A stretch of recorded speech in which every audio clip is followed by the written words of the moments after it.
الله لا له ما في السماوات وما في الأرض من ذا الذي يشفع عنده إلا بإذنه يعلم ما بين أيديهم إلا بما شاء وسع كرسيه السماوات والأرض ولا يئوده حفظهما وهو العلي العظيم الله أكبر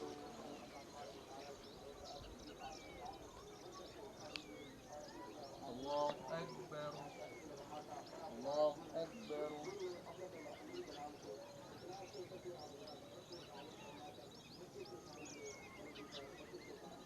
الله أكبر الحمد لله رب العالمين الرحمن الرحيم مالك يوم الدين إياك نعبد وإياك عليهم غير المغضوب عليهم ولا الضالين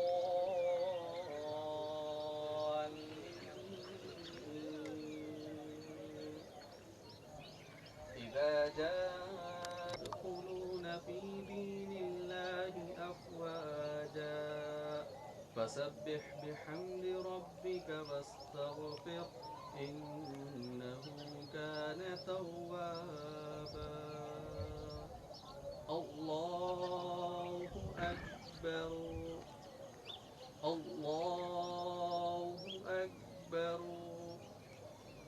الله أكبر الله أكبر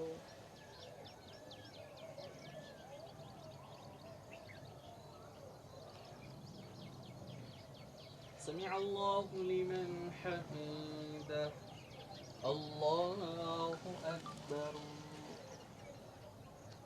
आदाब नाजरीन, मैं ज़ीशान रज़वी। नाजरीन, आज ईद उल अधा के मौके पर पूरे दुनिया में नमाज ईद अदा की गई, लेकिन कोरोना के कहर में ईदगाहों को सुनसान कर दिया। सिर्फ 5 अफराद ने ही ईदगाहों में नमाज़ें अदा की, जबकि रियासत तेलंगाना में मसाजिद में 50 अफराद के नमाज के लिए इजाज़त दी गई। नमाज फ़जर के बाद से ही मसाजिद में आवाम वहीं पर बैठे रहे और जल्द अज जल्द यानी कि जैसे ही इशा का वक्त शुरू हुआ, नमाज ईद अदा करते हुए वहाँ से रवाना हुई। इस तरह से कोरोना के कहर में ये दूसरी ईद भी काफ़ी सादे अंदाज में गुज़र गई। अल्लाह का शुक्र है, क़ुरबानी की इजाज़त मिली चंद शराइत के साथ, वो भी आवाम की बेहतरी के लिए। हमारे साथ यहाँ पर ईदगाह मदीना के सदर मोहतरम मौजूद हैं, मौलाना अब्दुल करीमुद्दीन कमाल साहब। उनसे बात करते हैं कि इस बार कोरोना के तहत नमाज ईद किस तरह से अदा हुई। अस्सलाम वालेकुम। वालेकुम अस्सलाम व रहमतुल्लाहि व बरकातुहू। पूरे मुसलमानों को मेरी जानिब से बकरीद मुबारक हो, ईद उल अज़हा मुबारक हो। अल्लाह हर दिन खुशियों का दिन बना दे हर एक के लिए। मैं तमाम ही को मुबारकबाद देते हुए ये कहना चाहूँगा कि आज हुकूमत ने पाबंदियाँ लगाई ईदगाहों पर कि वहाँ सिर्फ 5 से 10 अफराद नमाज अदा करें। मैं ये कहता हूँ कि हम ज़रूर इस मकाम पर अपनी पेशानियों को रब की बारगाह में झुकाकर इन मकामात को हमेशा के लिए आबाद रखेंगे। कभी किसी वक्त भी ऐसा मौका नहीं आएगा कि किसी ने नमाज अदा नहीं की हो, ऐसा इंशाअल्लाह नहीं आने देंगे। हम इस मर्तबा भी रमज़ान की ईद की तरह बकरीद में चंद लोग खड़े होकर नमाज अदा की रब की बारगाह में। और इस वक्त मैं ये कहना चाहूँगा कि अगर यहाँ नहीं है तो मस्जिदों में सही, लेकिन नमाज ईद हुई है और सभी ने नमाज बकरीद की अदा की है। और बकरीद में आज नमाज से बढ़कर अहम काम इस वक्त क़ुरबानी का है। जो लोग नमाज के बाद अपनी अपनी जानिब क़ुरबानियों के लिए लग गए हैं। अल्लाह तबारक व तआला इरशाद फरमाता है कि लन यनालल्लाहु लुहुमुहा वला दिमाउहा वलाकिन यनालुहु तक़वा। तुम्हारा गोश्त और तुम्हारा खून नहीं पहुँचता, बल्कि तुम्हारे दिलों का तक़वा देखा जाता है। और आज हमारे दिल उसकी बारगाह में झुके हुए हैं, उसके क़ुरबानी के लिए बेचैन हैं, और हम उसकी बारगाह में अपनी तरफ से जानवरों की क़ुरबानी पेश कर रहे हैं और यही जज्बा क़ुरबानी के वक्त होना चाहिए और इंशाअल्लाह रहेगा। और इसी जज्बे के साथ हम जानवरों की क़ुरबानी देंगे तो हमारे अंदर भी एक दिल में एक कैफियत पैदा होगी कि रब के रास्ते में हम हर तरीक़े से क़ुरबानी देने के लिए तैयार हैं।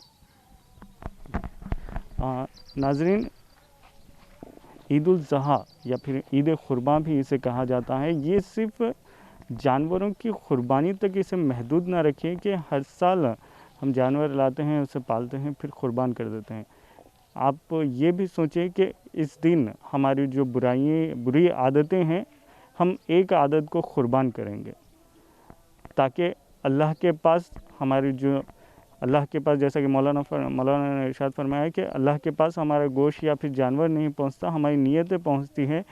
और अगर हमारी तौबा के साथ हमारी वो नीयतें पहुँचे तो हो सकता है कि इस जो करोना वबा के जैसे वबाएँ हमसे दूर रहें और हम एक पुरअमन माहौल में हमारी ज़िंदगी गुजार सकें।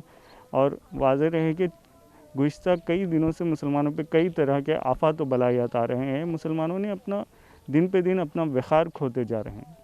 हो सकता है ये भी इसी का एक हिस्सा हो, करोना वबा भी। अगर हम सच्चे दिल से तौबा करें तो इंशाअल्लाह इस तरह के तमाम बलायात हमसे दूर हो जाएंगे। ये अहद ले कि ईद उल अज़हा के मौके पर हम हमारी बुराइयों से भी तौबा करेंगे। नाज़रीन, इसी के साथ मैं ज़ीशान रज़वी आपसे इजाज़त